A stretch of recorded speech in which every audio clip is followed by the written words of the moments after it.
Good afternoon.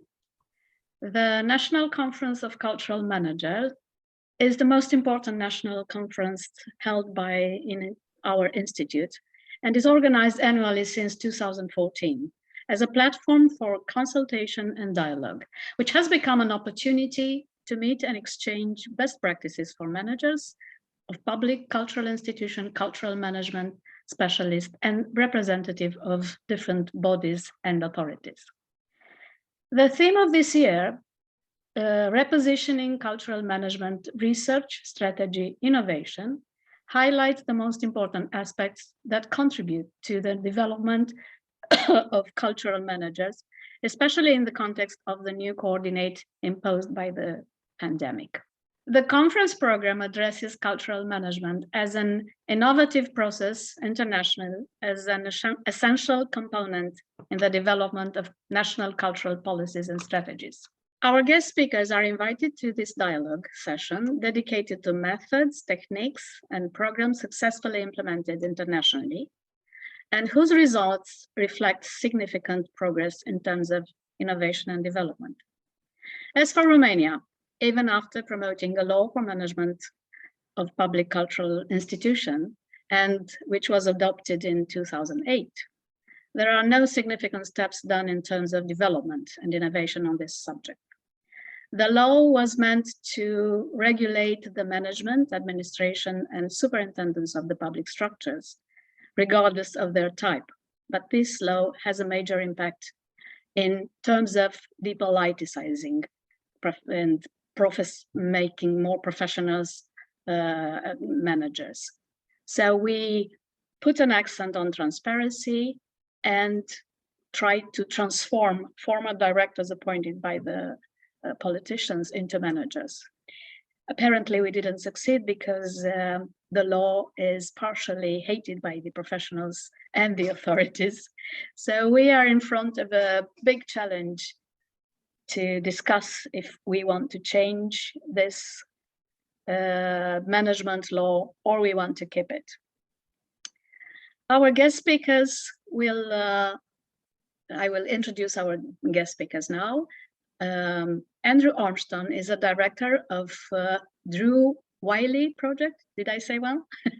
Okay, from Scotland, and has worked in the cultural creative sectors for most of his career.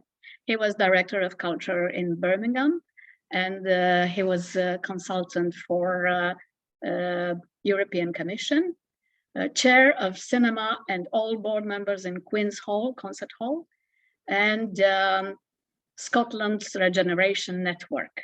Okay, you will probably say a little bit more because I know you have a lot of hats and you will explain us a little bit later. The other guest, it gives me a great pleasure to present you. Levan Kharatishvili is an experienced politician and has a lot of experience in managing creative strategies. He set up the Creative Strategies Lab Center. He was a former Vice Minister of Ministry of Culture, and we met in the CDCPP Council of Europe. So I will now give the floor to my guest. It's up to you who wants to start the short presentation, and then we will discuss. We have a Q&A after this, and we will probably give the possibility to answer to some questions. Well, thank you for the kind invitation. It is both privilege and a pleasure to be invited and to participate in the national conference, and my very heartfelt greetings from Georgia to Romania and all the participants. You had very thorough introduction already, so I'm not going to speak more about myself. However, the presentation that I have prepared actually still is some kind of presentation of all the activities and actions that I have conducted or have been privileged and entrusted to conduct throughout these years. I'll try to be very short. Although it is very hard to be short when you are speaking about culture and creative industries, we all agree. Basically, what I wanted to share at first is the evolution of the Ministry of Culture as it happened, because it's very important. And not only pandemic was one of the challenges, I would say, for the culture and creative sectors in Georgia in recent years, but also the sporadic political decisions that have been made in terms of reshuffling the government. So initially it was the Ministry of Culture and Monument Protection, and it was all clear. Then there was a decision made that a new ministry has been formed with a new portfolio. So in 2017 and 2019, we had a new Ministry of Culture and Sports. Afterwards, in 2 years' time, we see that another new ministry has been established. So you see that portfolio is increasing. However, the culture is still remaining in a very small proportion of the whole ministry, with the same budget, actually, unfortunately. So we then had this Ministry of Education, Science, Culture, and Sport. And in 2 years' time, just recently, we see that there was another change. So we see that there is a new ministry, which is called the Ministry of Culture, Youth, and Sport.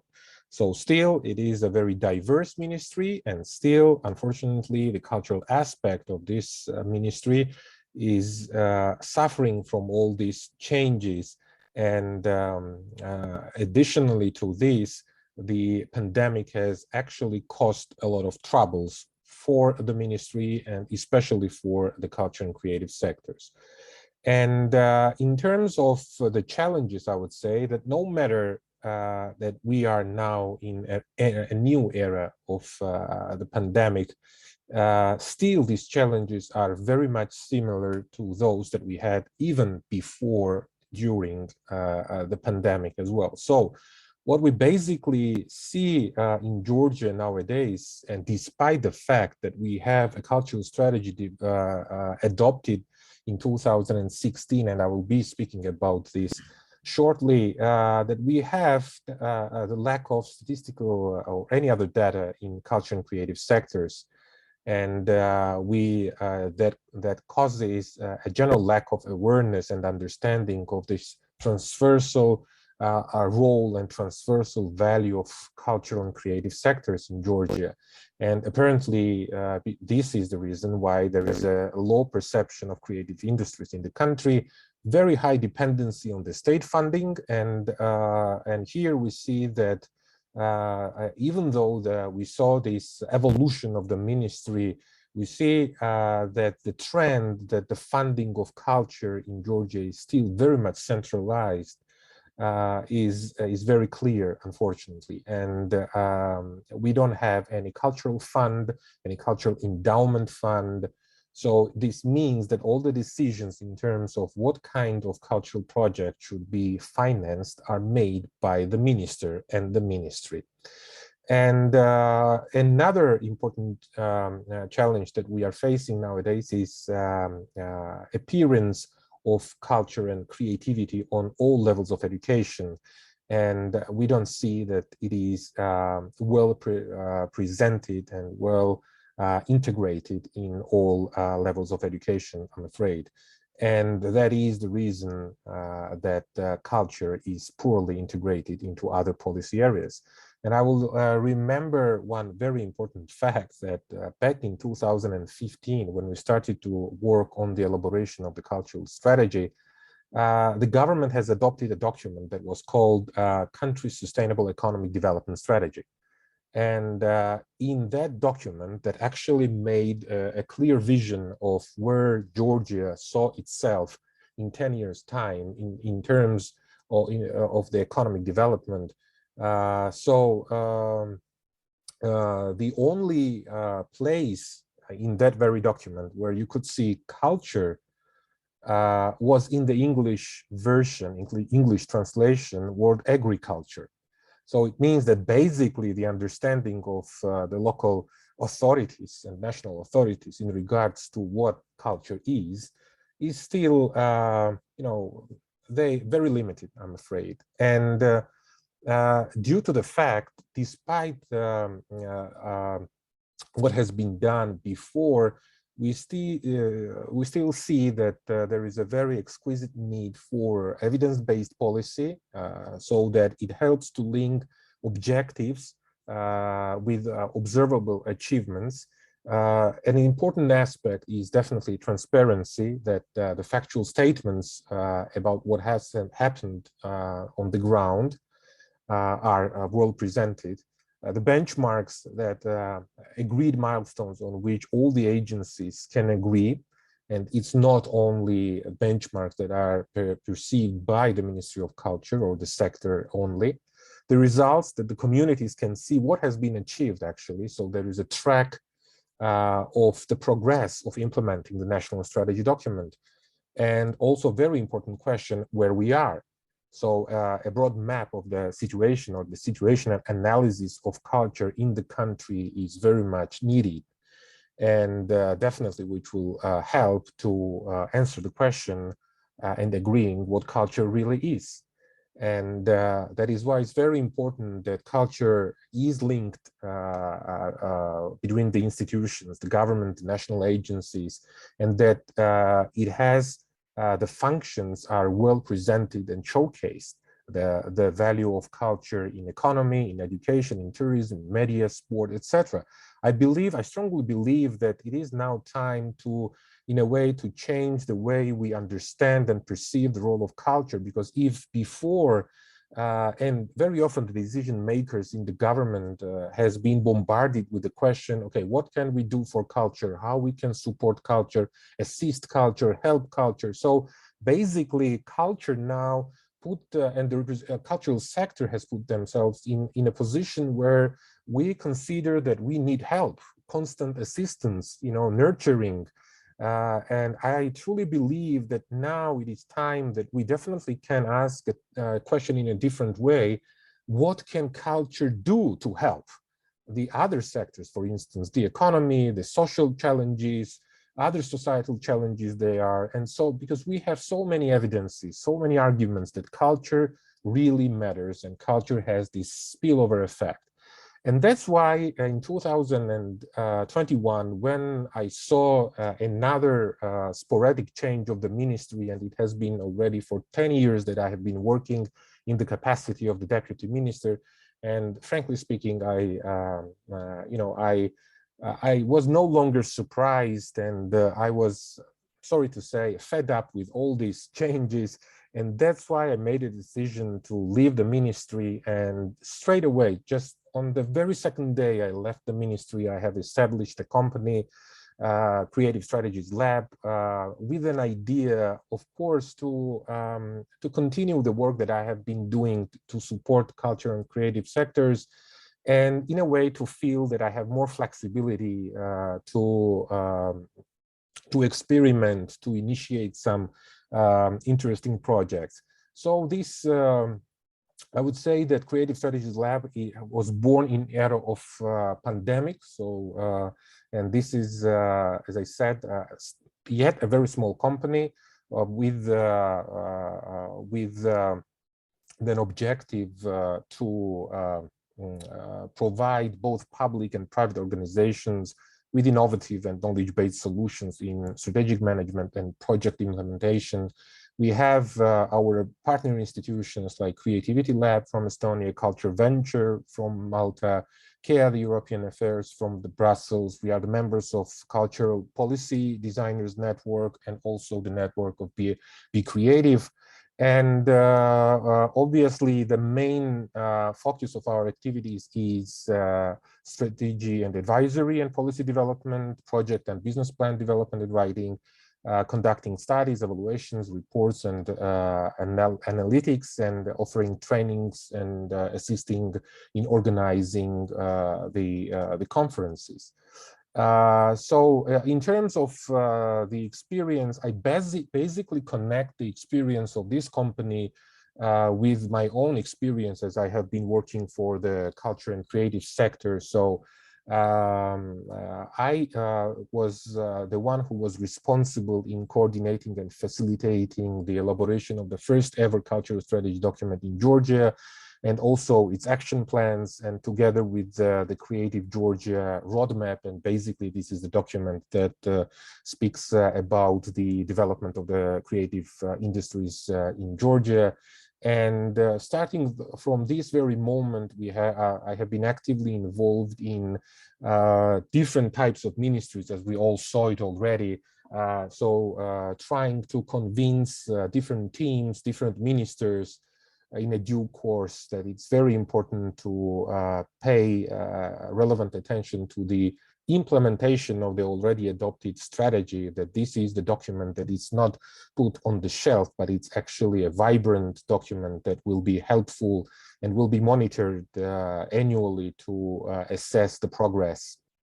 So another very important work that we conducted together with our partners in EU and leading experts was to elaborate a study on establishing the first ever culture fund in Georgia. And we did it all, you name it. You have the model, how you should actually establish the National Cultural Fund, how it will work, what will be the benefits, etc. But unfortunately, due to all these changes, this document has been neglected so far. So still, we have, as mentioned, a very centralized decision-making in terms of assisting and financing cultural projects, and we don't have any cultural funds so far. So, within the frames of my very active cooperation with the Council of Europe and the CDCPP, I have been privileged to conduct several cultural policy reviews for the member states of the Council of Europe, started with the North Republic of Macedonia, with also a cultural policy review for Albania, also for Moldova.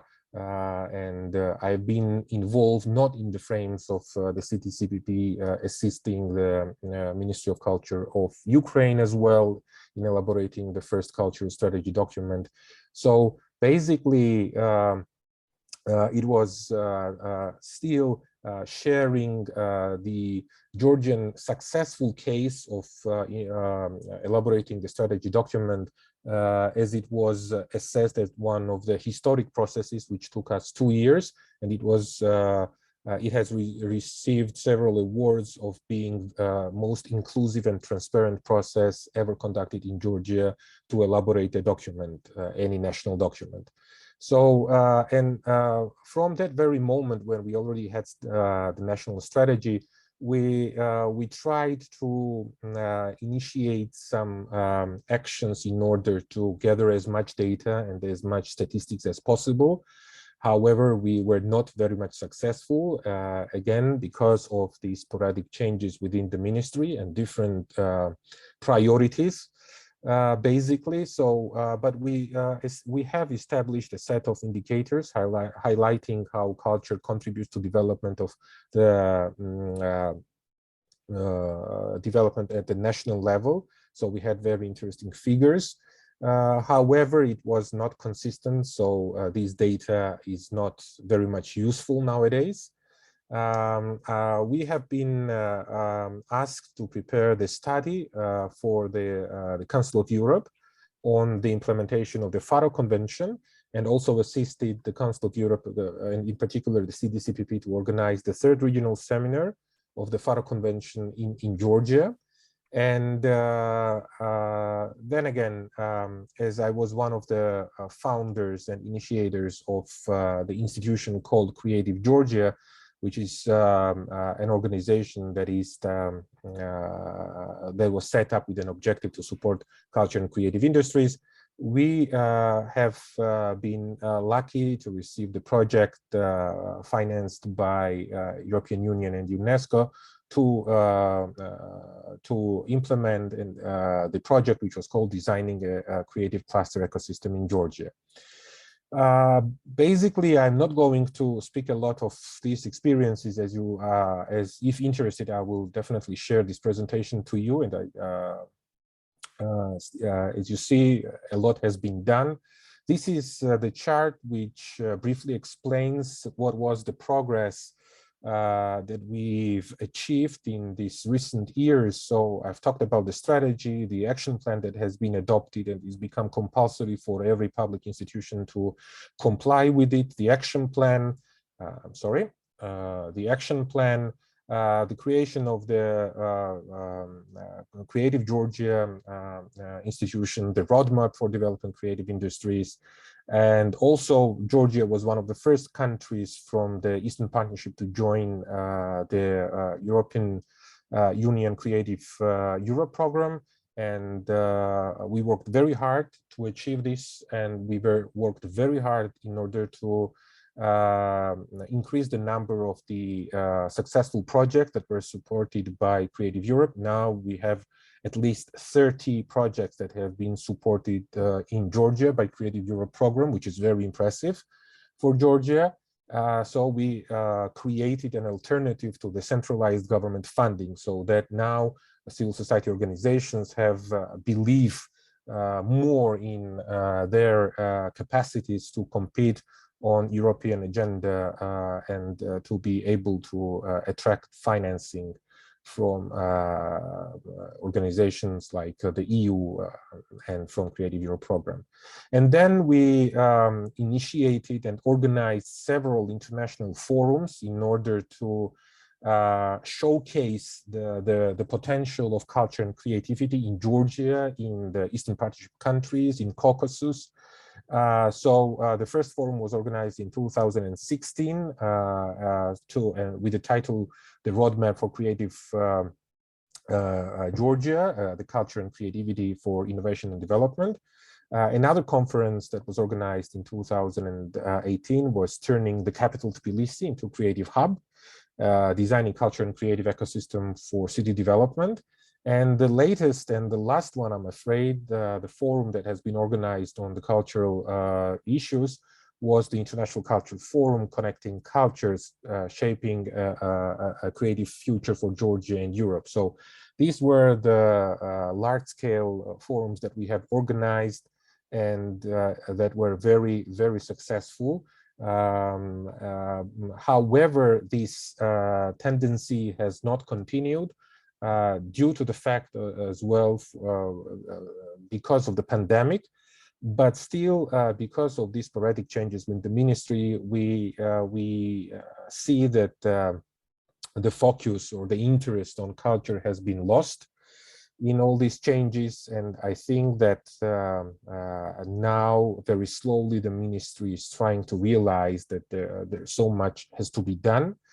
So a lot of researches that we have organized, I have already spoke about it, and studies that we conducted in a due course. Now, as to the ongoing projects that we have been assisting two of the largest municipalities in Georgia that were participating in the EU for Culture program that is funded by EU and implemented by Goethe Institute.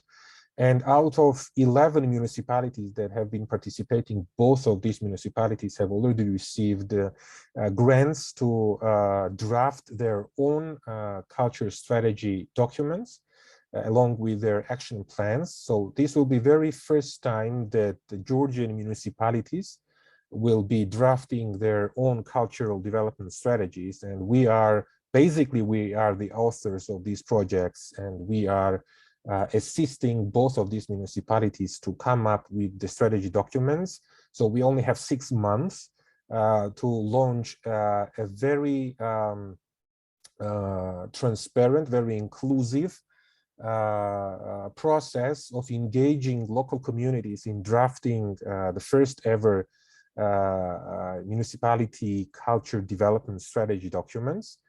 The idea of this project is that a final municipality at the final stage, the winning municipality, will receive 300,000 euros to implement the strategy that will be adopted. So now we made this decision to split our efforts. So our partners who've been involved in working with the two municipalities, we, in a way, created two core teams. So one core team will be working with Zuglidi, and another core team will be working with the Kutaisi municipality, so that there is no conflict of interest. Although we have been approached by the third municipality just yesterday and have been asked to support them with the development of cultural strategy. So it means that we have the potential to cover all three cities, to help them, and afterwards be those who will be helping one of the winning municipality with the implementation. Another very important project that we have launched, and I'm sure it will be interesting for Romania as well, and not only, is the Georgia Creates platform. So the idea basically is to respond to the problems and challenges that I have highlighted in the previous slides. And the idea of this platform is to provide, first of all, to be there, so that to be accessible by everyone who is interested to find any information about whatever is happening in cultures, because nowadays nothing is available. There are no services that can provide this kind of information to anyone who is interested with cultural or creative industry aspect. So basically, this will be the platform that will be conducted with a consortium of our partner organizations, local, national, on a national level. So this will be a platform that will provide daily news and updates, and provide information about the cultural trends. So you will have information and all the contents, all the researches, all the resources available in terms of culture and creative industries, and the partnership opportunities, because nowadays you don't have any platform where you can find information about the potential partnerships, the calls or tenders or any finance support schemes available for culture and creative sectors. You have only the ministry, who is announcing basically competitions that they consider to be priority, because they don't consult the sector of, in terms of what are the needs. And basically this is the decision of the minister in order to, to highlight that the ministry is funding the projects. However, very often these projects and the beneficiaries of these projects are state cultural institutions. And if you see the statistics, more of the public institutions, public cultural institutions are the beneficiaries rather than the private organizations. So basically now what we have and what we are conducting is, as you can see, we are very much focused on assisting the municipalities with the elaboration of their own cultural strategy document, as mentioned. We will have at least 50 sectorial and thematic meetings in each municipality, and we will conduct at least 3 thematic researches, and we will disseminate approximately 20 questionnaires and surveys in order to collect as much data as possible, because as I have already mentioned, we don't have any statistics or any data. A funny story is that just a couple of months ago, we saw the National Statistics Office to present first ever cultural research document. So basically, cultural statistics of 2020 focuses on the 2 figures. And basically, these are the number of the museums, the number of the visitors to the museums, and number of the exhibitions in the museums. And the theaters, the number of the theaters, the number of people employed in the theaters, the number of the plays played, and number of the visitors. So basically, the National Agency for Statistics consider culture and culture statistics to be based only on museums and theaters. So you can imagine how how much information we have. And basically, that's why we are paying a lot of attention to the questionnaires and surveys. We will have a lot of debates on the televisions, a lot of discussions. And as I have mentioned, the municipality, the winning municipality will receive 300,000 euros in the end to implement the strategy that we will be elaborating. So basically, this is it. I tried to be very short. I'm sorry if I didn't do it well, but still, I tried. And once again, thank you for the opportunity, and I will be gladly receiving your questions and comments. Thank you. Thank you so much, Levan. I think it's important and interesting because sometimes I recognize some problems we did have and we still have in Romania about recognizing the officially the cultural creative sectors. And is there I understood that your last strategy was adopted by the government, the one who was yes. Realized in 2016 and which it faces to 2025? Yes, basically the document, it took us 2 years to draft the document with all these meetings. It was adopted. However, unfortunately, this document is very rarely remembered. I see. So anyway, because we tried now with our strategy that we're building now, we try to bring to the public the idea of the acknowledgement of the creative sectors, because otherwise it will be difficult to understand what culture is. So I think that we had some similarities in the things you said about defining things, about putting labels on the things. This is culture, this is how it can help, this is the importance, this is the economic potential of culture if you look at it in this way.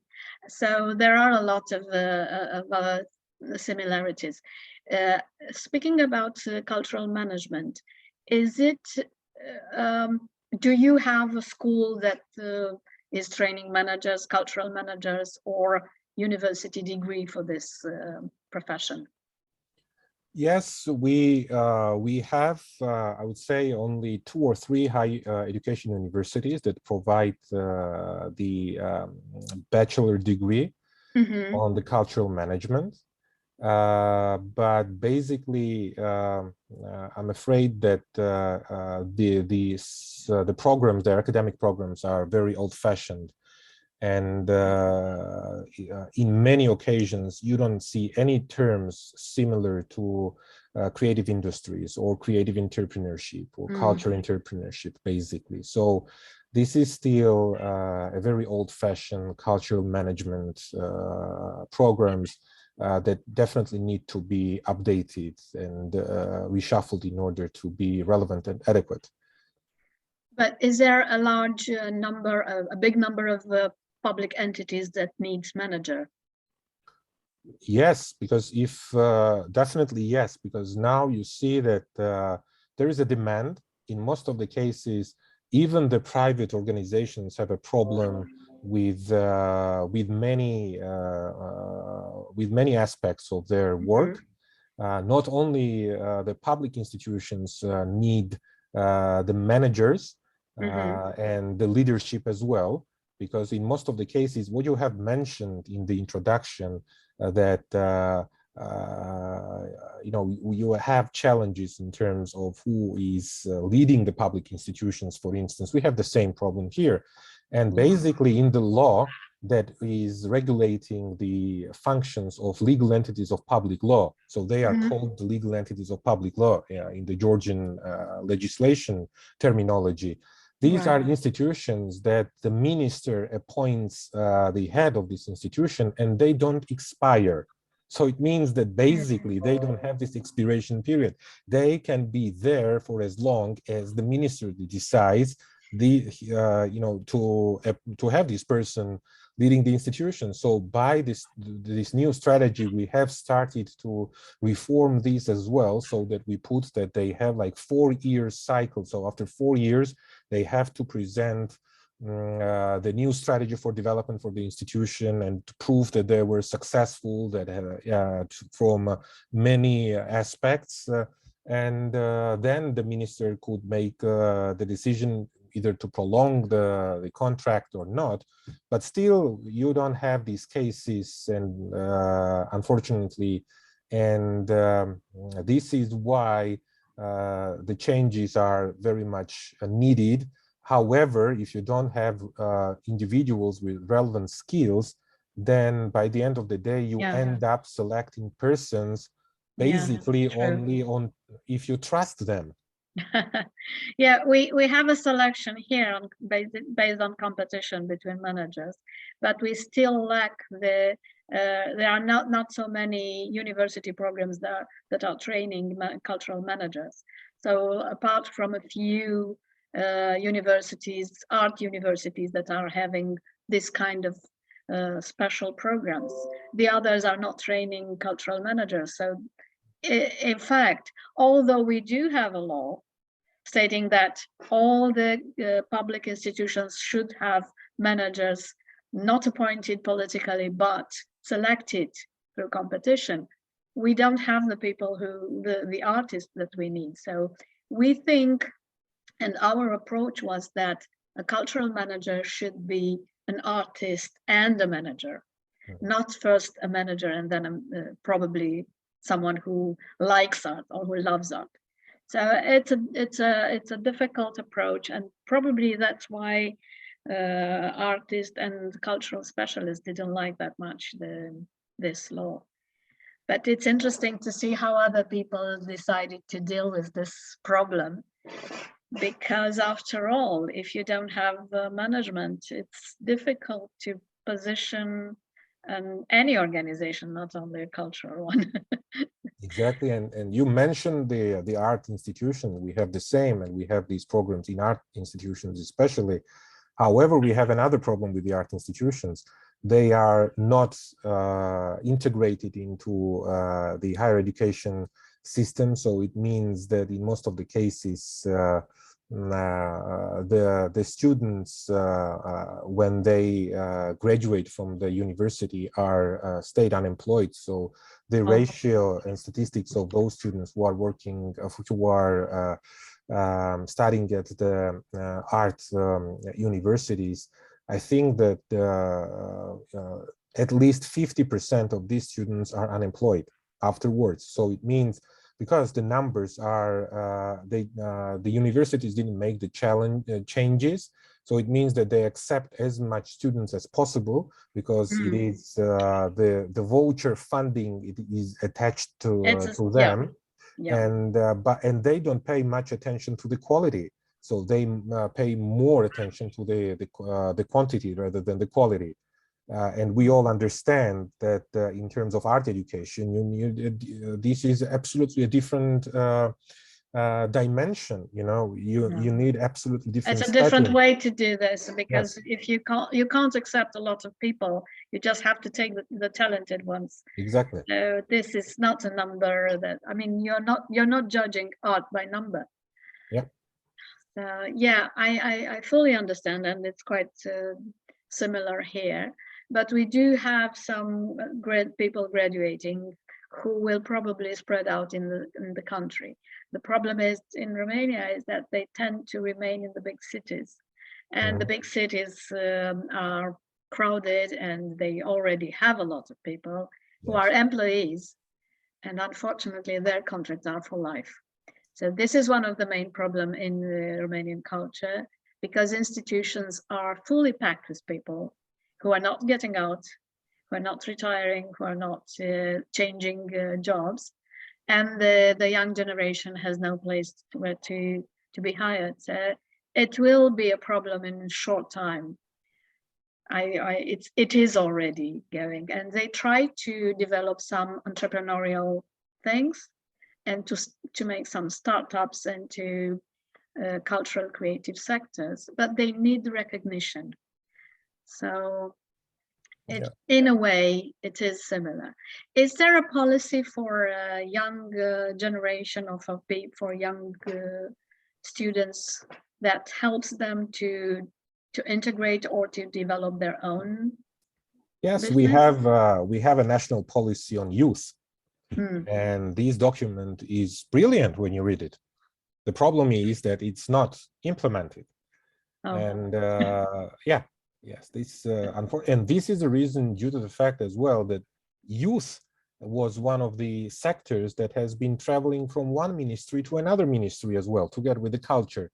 So that basically they were lost in translation. So in a way, you see that youth now is only, you see a separate level. So the legal entity of public law within the ministry, which is called the Agency for Youth, or Youth Agency, which basically has 1 million lari, which is approximately 300,000 euros annually, to finance youth-related projects.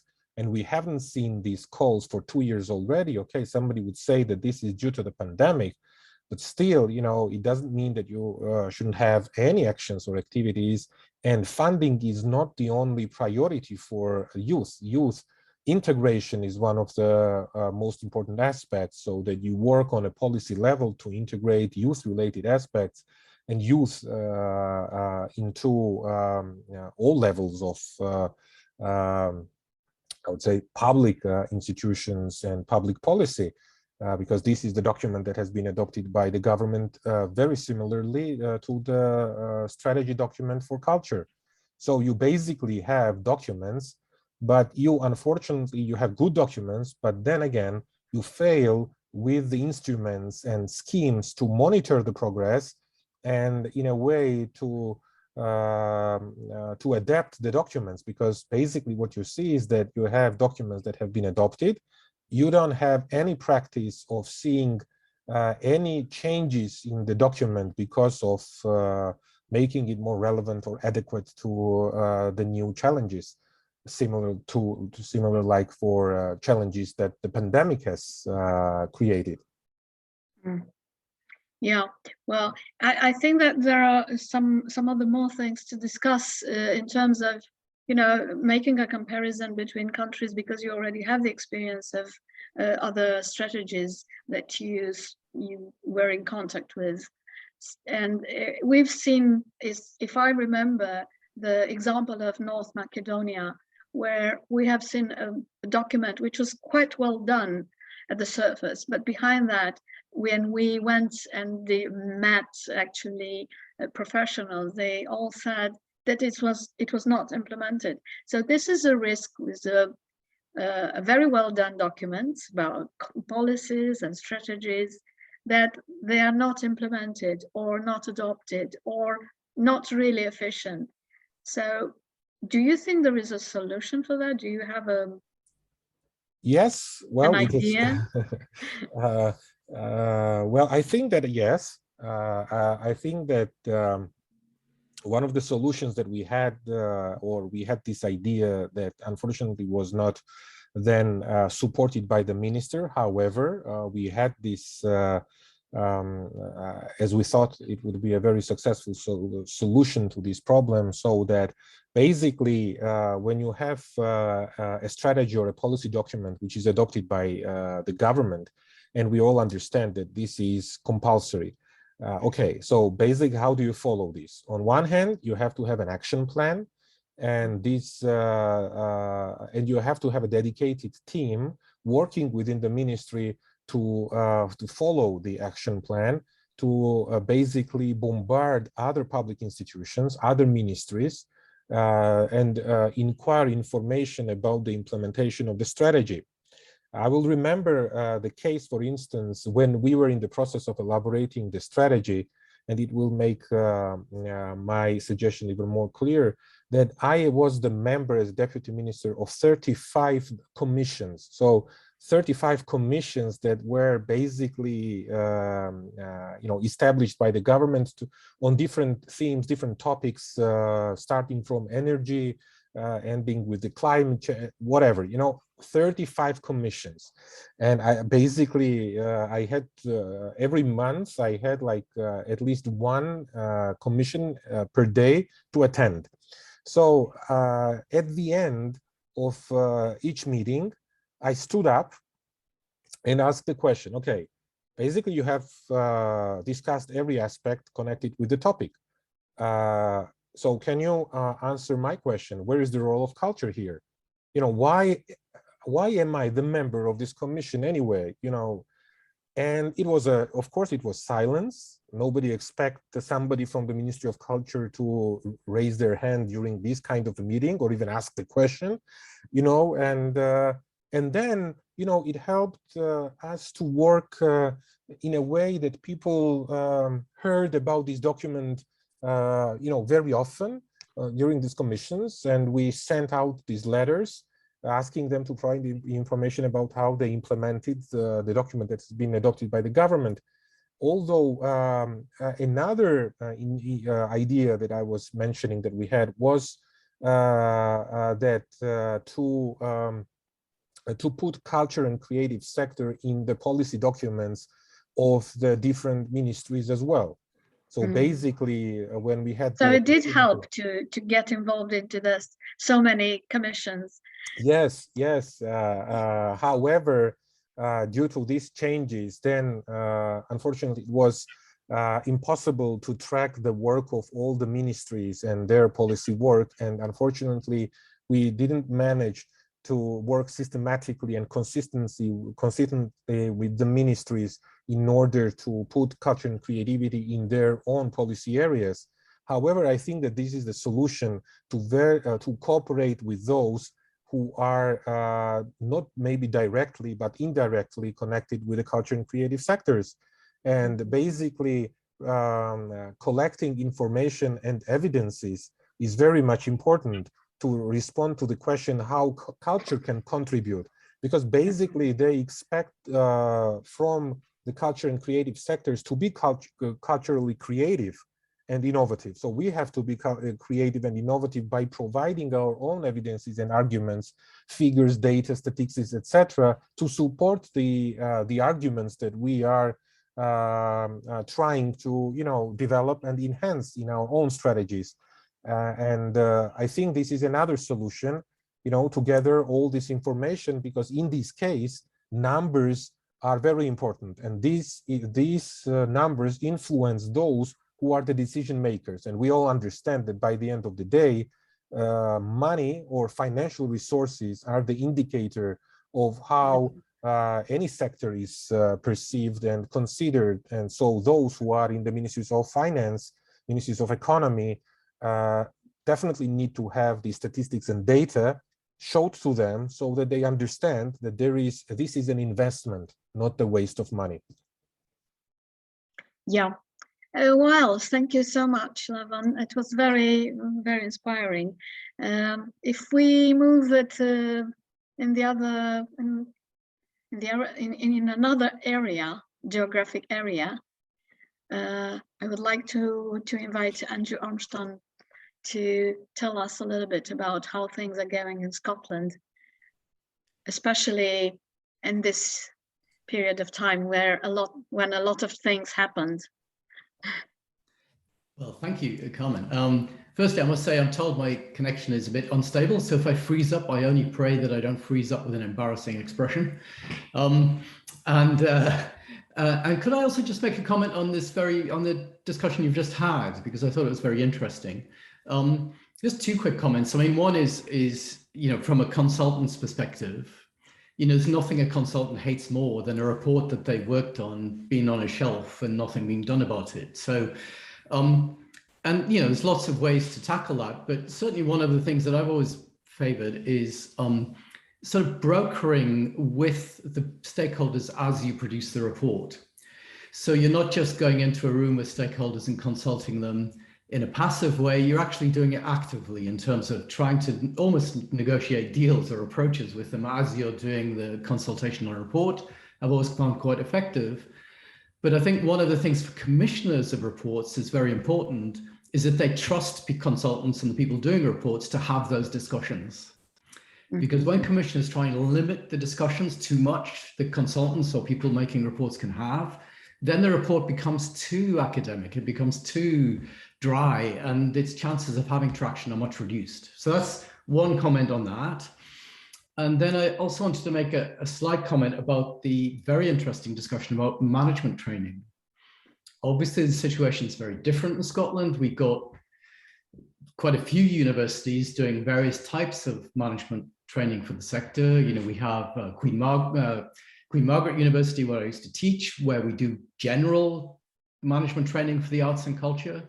And we also have, say, universities like Stirling that do postgraduate training in specialist fields like publishing, or we have universities like Glasgow where there are special institutes devoted to cultural policy and creative industries policy, with all the postgraduate programs that go with that. So we got quite a lot. But for my generation, and it's very interesting because, you know, when I came through minor management, when I was running venues and all those sorts of things, I was working with a lot of my best managers are trained as bankers or lawyers or advertising market executives or something like that.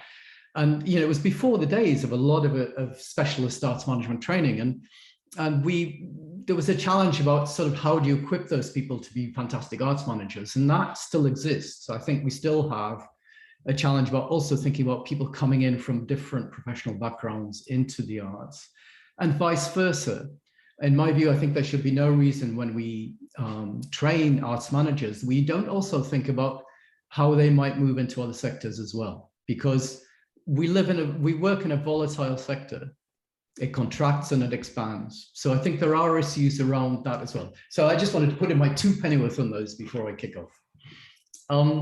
Yeah, well, this is interesting because our experience, and probably Levan's experience as well, shows us that if we don't train management, we don't have in school any discipline talking about system, about how to organize things, or how the legal system looks like.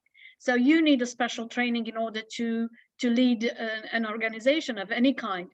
That's why we thought that training cultural management will help them to actually understand and make them useful to the public. So it is a special sort of profession. But as you put it, probably, yeah, we don't need so much training if you want to do art. Yes, I think I do think it's a profession where people move in and out of things. You know, people move into other sectors, they move back into culture, those sorts of things. And I think we need to be thinking about equipping people for this quite volatile kind of sector, really. But and also, yeah, I think the other thing, by the way, on the reports side of things is, you know, just always to emphasize that a structure is only a structure, and you know, that structural reports also need to consider all the qualitative side, and you know this already, but you know, it's something that we've all been faced with reports that focused on structure too much at the expense of actually thinking about the qualitative elements of getting it into place and implemented. But that's enough about that. Shall I talk a little bit? Shall I talk a little bit? It was interesting because it shows us another part of the, you know, the other side of the moon. I mean, it's just my own sort of experience.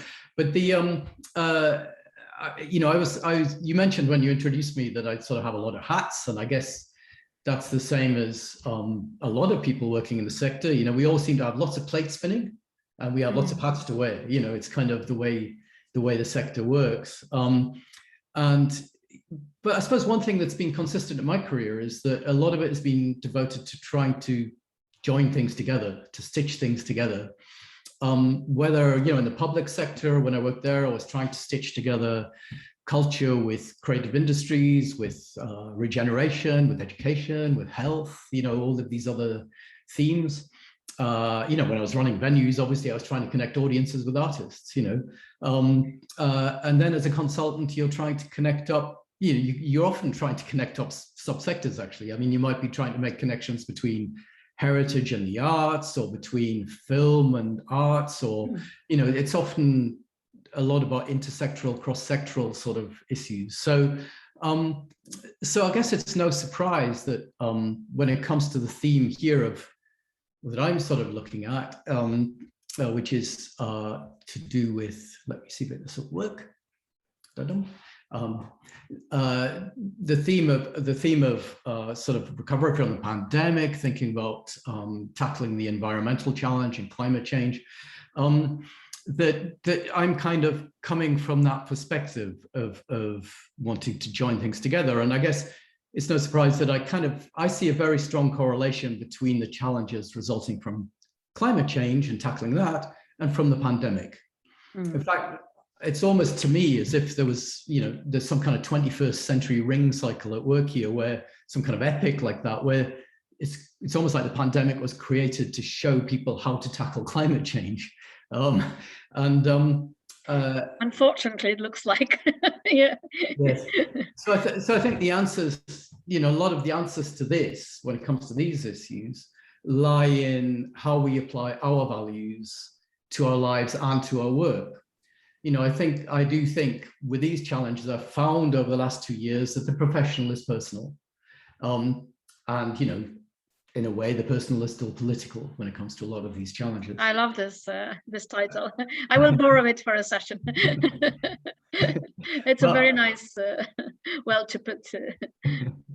Well, it's just from my own experience of the last couple of years. And,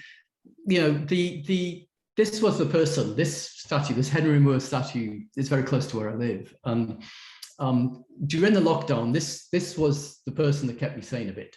It helped keep me sane, this statue. I used to go and say hello to it every day. And I think it's no coincidence that Henry Moore also has provided solace for people after the Second World War, his work. There's a theme to his work, and it sort of came through, I thought, within the lockdown. So I'm beginning this talk from the perspective of me and my life, really, over the last 2 years. And it's because the last 2 years has been an intensely personal experience for everyone, I think. We were locked down, we lost work, we worked differently, we changed our professional, even our personal plans.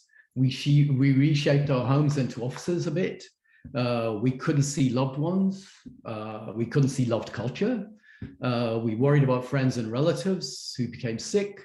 We worried about loved ones impacted by climate change. All of these things have applied to us over the last 2 years, both professionally and personally. So I live in Scotland, as was pointed out, and this is a country, we're pursuing a zero net carbon target for 2045, quite an ambitious target, ahead of most countries, I guess, are thinking 2050.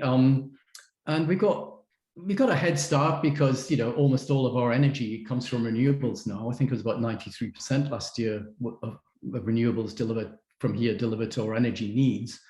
But we also have a very ambitious policy agenda around this. And you may have picked up some of this from COP26 in Glasgow recently, where some of the kind of off-campus discussions with Scottish government representatives and Scottish institutions kind of got into quite a lot of this. And things like, we have a Green Growth Accelerator program, we have an energy transition program, we've got a biodiversity strategy, reforestation strategies, all of these sorts of things.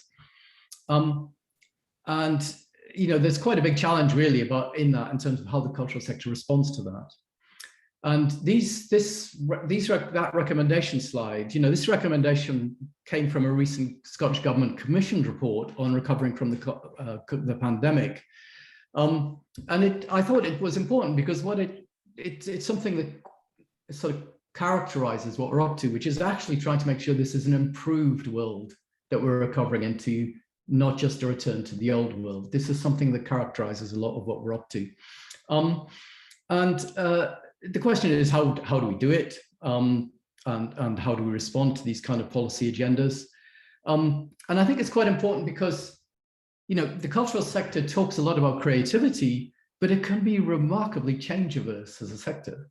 It is quite hard sometimes to do major policy change in the sector. But saying that, you've talked about cultural strategy. We have, for the first time, Scotland has a cultural strategy as of a year or two ago.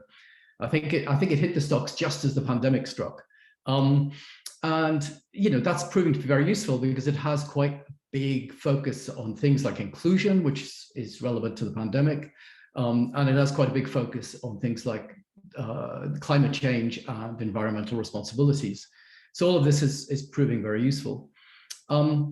We also have a dedicated national body for environmental issues in the sector called Creative Carbon Scotland. And they provide the sector with lots of hands-on advice, lots of tools, lots of ways of working together between organizations, sort of toolkits and ongoing research. And also they work internationally, so they collaborate with other similar bodies around Europe. So, and have benefited from Creative Europe, actually, involvement. So, you know, we're in not a bad place around all of that in terms of the structures we're setting up. But there's still big challenges. I mean, it still seems to me that the different subsectors like heritage and arts and creative industries are still not really working together well enough, and structural things can get in the way of all of that. Back to the personal, you know, I went to socially distanced concerts in a well-ventilated tent, this huge tent in the Edinburgh International Festival, because of the pandemic. But interestingly, when the Queen's Hall, I'm on the board of the Queen's Hall and I'm very active with the concert hall, when we relaunched with a full concert program, I still have not been back to a concert because I'm just too cautious to go to a fully sold out concert. So, you know, I think as an audience member, I seem to be pretty standard, basically. I'm kind of cautious and I consider risk still with the pandemic in terms of deciding what I decide to do when it comes to attending events and all of that sort of stuff. And that is really reinforced by the research into the field. So that top slide is from the Insights Alliance research, showed 72% of audiences were uncomfortable with returning to venues without social distancing here, and this is UK-wide, or mask wearing. And you know, well over half of respondents were now engaging online, and most of those had never done that before with culture. And the majority of those said they would continue to do that even if the whole live program fully opened up. So this is quite a big shift to deal with, I think. That's a big challenge, and it happens everywhere in different proportions, but also our study of tendencies shows almost the same. Yeah. And, you know, I talked about the Queen's Hall. We did our own surveys of our own audiences, and, you know, we found that a quarter of our audience were in the high-risk groups for COVID, which is significant. And 2/3 of our audience wanted safety measures like social distancing and mask wearing. And rather alarmingly, quite a few of them, like 40%, said they'll be spending less money on culture in the future. So I guess that's not a surprise. I mean, we know about the economic impacts of what's been going on, both for us, Brexit and COVID. And we know that poorer people and even middle-income people are actually worse off and will be worse off for quite a long time.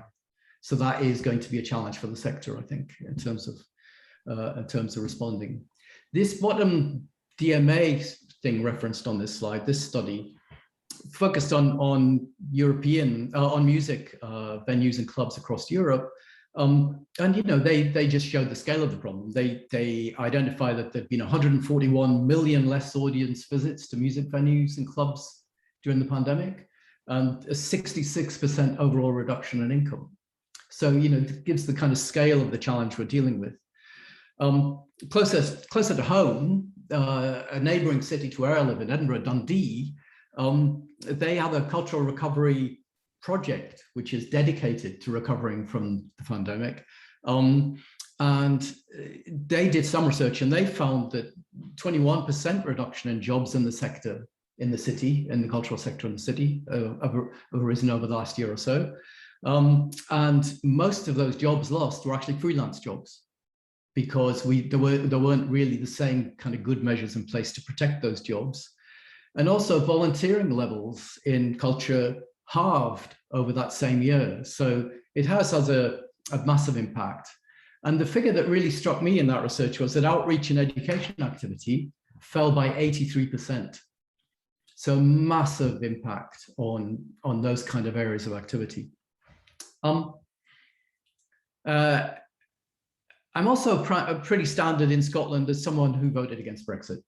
And then I voted in elections in Scotland for governments that, you know, were running on a ticket of swapping one union for another, swapping the UK for the EU. And yeah, that's pretty standard. And well, it's pretty standard. It's the majority of people now, I guess. Sectoral concerns around Brexit have focused quite rightly, I think, on freedom of movement and the problems facing artists. You know, we know about the huge problems of artists touring into Europe and artists touring into the UK. And there's all sorts of barriers and difficulties being encountered. And the impact is there. There's lots of evidence about just how devastating that is being for artists. But also we know that less established artists like this one have been hit the hardest. So this is from an NME article, a New Musical Express article, that was recently published. And it was a really heartbreaking account of the experience of one Welsh artist, the Anchoress. She's called the Anchoress as her professional name. And, you know, she was talking about album orders across Europe being cancelled. She was talking about merchandise sales not getting through to customers in Europe, so all being cancelled. Big delays in producing CDs and vinyls, records of her work. Outrageous postage prices for stuff going abroad now, and the barriers to European touring. So these are gigantic issues for emerging artists like her as we go forward. And you know, we also have obvious problems in the developed nations that we've estimated we've lost £4 billion net of European structure funds, and those are the funds that help venues, or you know, that if you want a new venue or infrastructure, you know, whether it's European Structure Fund, or whether it's a social fund or ERDF, you know, they've been very, very important to kind of infrastructure development. This is the Edinburgh International Book Festival, and I'm putting this up because I think the answer to some of this lies in pandemic, green, and to an extent Brexit, lies on how we apply our personal and organizational values to the challenges, as much as depending on funders and governments to take action. Edinburgh International Book Festival, I think it's the kind of most mature one in the world. I think it's certainly up there. It's one of the most important ones. They took a very, very early decision to move to a hybrid event. The organization, this was at a time where we're all grappling what to do about the pandemic. And the organization asked themselves some very simple questions. So how do we fulfill our mission and our values in response to both environmental and pandemic challenges? And they started from that point. They came up with a hybrid event, an online event last year, and a hybrid event this year, i.e. 2020 online, 2021 hybrid. And the event was free in 2020. And by doing that, they kept all of their sponsors. So it allowed them to do, because they saved a huge amount of infrastructure costs, so it allowed them to do a massive program that reached every country in the world bar 4, interestingly. And so I think it was to me a very good example of putting values first and coming up with the right solutions.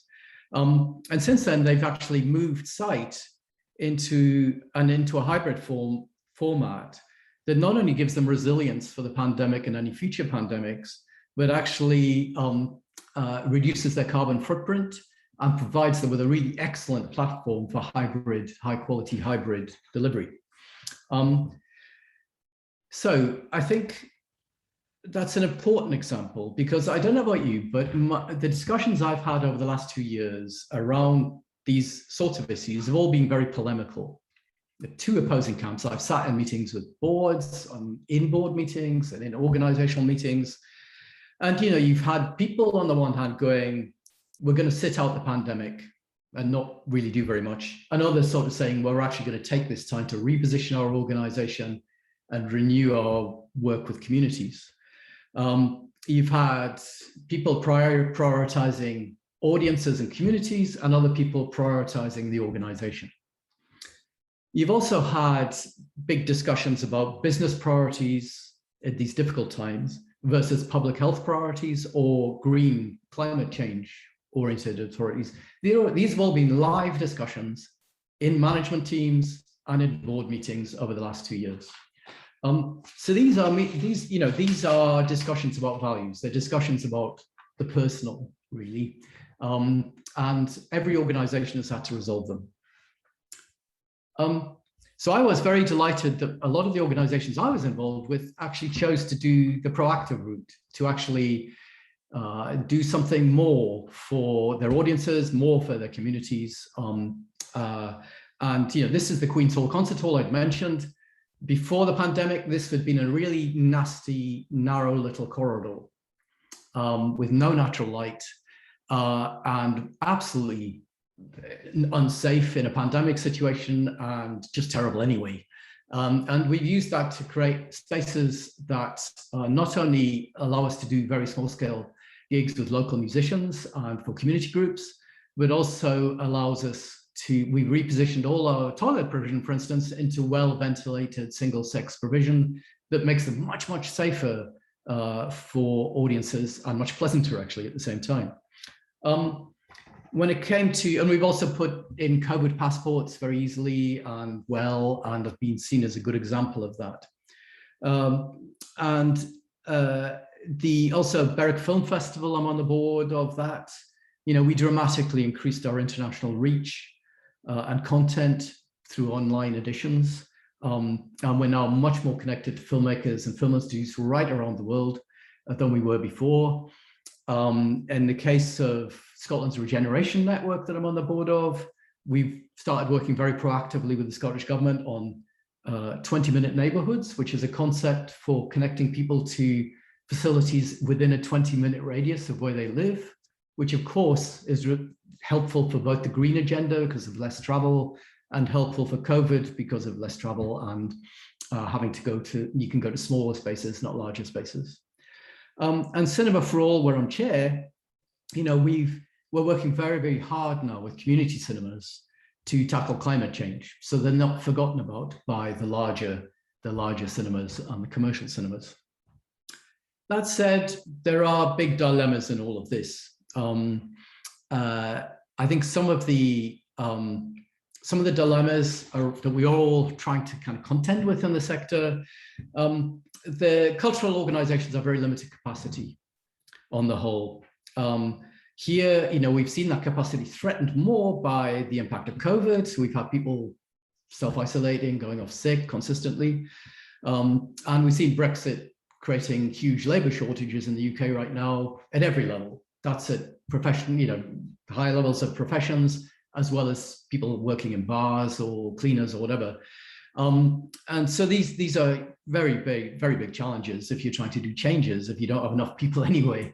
So any change that we do has to be planned very carefully so it can be delivered, which means integrating it very thoroughly into existing systems where we can and not creating more work that we don't have to. There's the issues around things like COVID passports.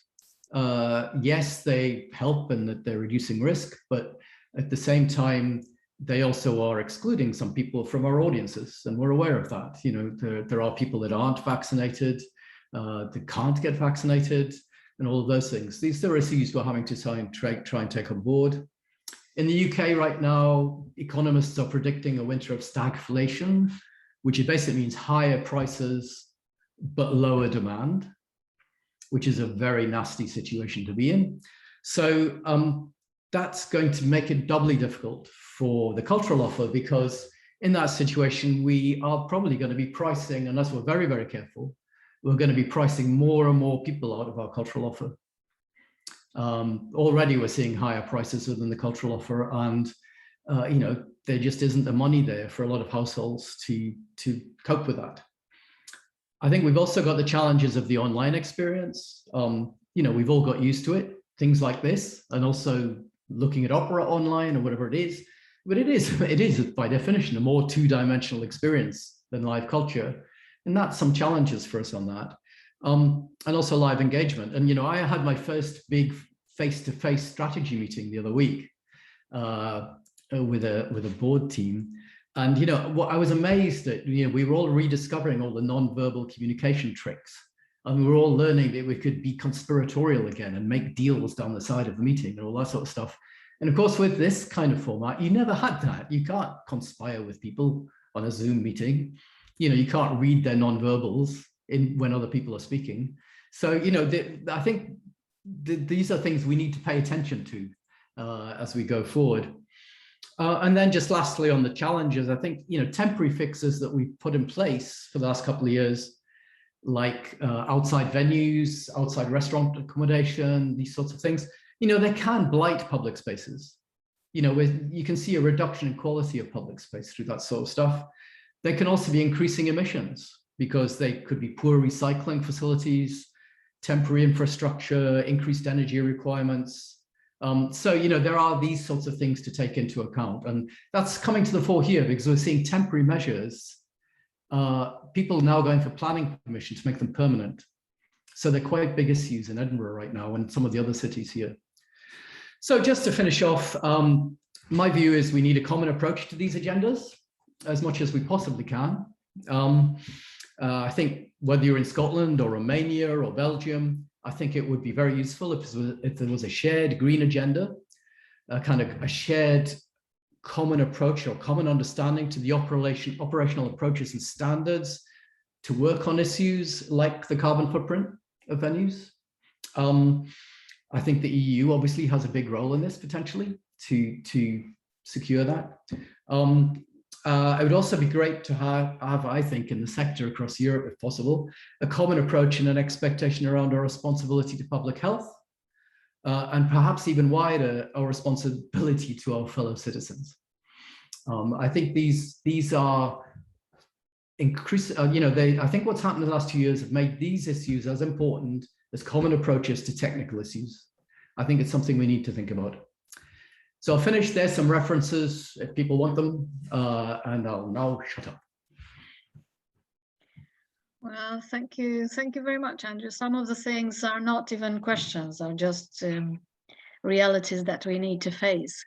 And although it's not an optimistic image, to see how many crises and challenges you have. And I've never thought about how much this Brexit added to a situation which is already complicated by the pandemic and by the economy and by all the. It looks like there are things that we need to just think about. It's not that nobody has answers to that, and especially the artists and the creative people will have to show themselves how they can work together, because otherwise I think we all feel the same. I mean, I fully understood the situation and I am so empathic with your situation, and I wonder how can I actually get into to communicate with all these people who are in a difficult situation, but we also have some very struggling things to cope with. So in the end, although the policies, the strategies look like they are not really talking about these problems, which are very practical ones, I wonder if a good document and good cooperation between countries might happen in spite of all political dimension. And I'm actually dreaming about that, because policy is somewhere there, changing every minute, every day, every year. Yeah. And we can't keep up. They're doing their thing. And we're watching all this sort of performance, which is not always a good one, affecting people. And probably at a certain moment, people will decide that this is not the way they want to live. Yes, So, I think that, I suppose what I'm arguing is that I think people involved with policy development and people now involved with the strategic side of things need to think about the people sat in a board meeting or a management team arguing for an improved approach, for developments around environmental impact, for better responsibility to audiences and the public. I think it's a time that the strategists really need to think about those positions and empower them and help them to win those battles in every organization. Because my experience the last 2 years is there's people on both sides of that equation. And you know, the good guys need to win. I certainly hope so. If Levan has a question for Andrew, because I'm not the one who's I'm not the only one now having a lot of questions, but we don't have a lot of time left. So is there something that you want to conclude to this? No, actually, thank you, Andrew. And I think that, yes, by the end of the day, we are all facing these questions. We are all facing these challenges. We see importance of coordinating efforts. We see that it is very important to unite under specific values. We all understand that by the end of the day, societies and local communities have their own agendas, they have their own challenges, and I think that everything and every sector, especially the culture and creative sector, should definitely try to find themselves in this puzzle, to find to help find solutions. And I think that of course there might be many strategic documents, many papers, many researches, but very important aspect is that all these documents, all these efforts have to be oriented on creating an enabling environment. So I think whatever we consider that this is an enabling environment, and in its global understanding that environment should be, of course, healthy, the environment should be, not causing and affecting the lives of people. So how individuals can contribute to this by their own responsibilities, and these are aspects that should be talked a lot, discussed a lot. I think that this our meeting will not be enough to tackle all these issues and all these subjects. However, it's a very interesting issue. There are so many possibilities, so many opportunities, and they are scattered all around. Sometimes we see a brilliant presentation like today's presentation, for instance, and we see some different questions asked from a different perspective. I think we definitely have to have at least use this opportunity to the benefit, because we have to learn. And I agree with Andrew that we definitely want to not to go back to whatever we had before the pandemic, because whatever we had led to the pandemic, and it showcased the many problems and challenges that we all see. The government saw, the healthcare system saw, everyone we saw, and we felt it. So it means that we have to learn from this. We have to be even more stronger and be even more innovative and be even more creative. So we definitely have opportunities, and we have to explore these opportunities. Well, thank you. Now I have the difficult task. I have to make a closure to this wonderful meeting. Well, thank you very much I think it was a very interesting way to develop, although we might have thought that it will happen differently.